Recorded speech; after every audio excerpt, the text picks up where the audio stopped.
Et si tu n'existais pas, j'essaierais d'inventer l'amour,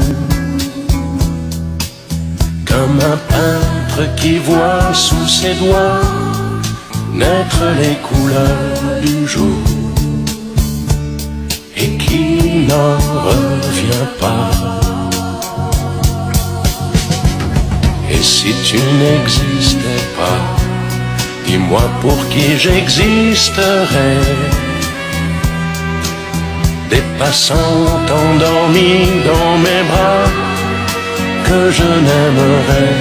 5 ทริคเตรียมตัวก่อนไปเดทแรกต้องทำอะไรบ้างมาดูกันค่ะข้อแรกแต่งชุดที่มั่นใจเป็นสไตล์ตัวเองและไม่โป๊จนเกินไปอย่างที่2แต่งหน้าเบาๆใสๆธรรมชาติให้เผยผิวให้ได้มากที่สุดฉีดน้ำหอมซะหน่อยเพื่อเพิ่มความมั่นใจแต่ว่าอย่าใช้น้ำหอมที่ฉุนเกินไปนะคะและอย่าลืมดูแลลมหายใจของตัวเองอย่าให้มีกลิ่นปากเจนแนะนำยาสีฟันบูมยาสีฟันสมุนไพรที่มีนวัตกรรมไมโครเจลเนื้อยาสีฟันก็จะเป็นเจลแบบนี้เลยค่ะช่วยลดกลิ่นปากทำให้ลมหายใจหอมสดชื่นและมีฟลูออไรด์ 1,500 ppm สามารถป้องกันฟันผุได้เวลาไปเดทเจก็เป็นตัวของตัวเองได้อย่างเต็มที่ไม่ต้องกังวลเรื่องกลิ่นปากเลย5ทริคนี้ลองเอาไปใช้กันดูนะคะ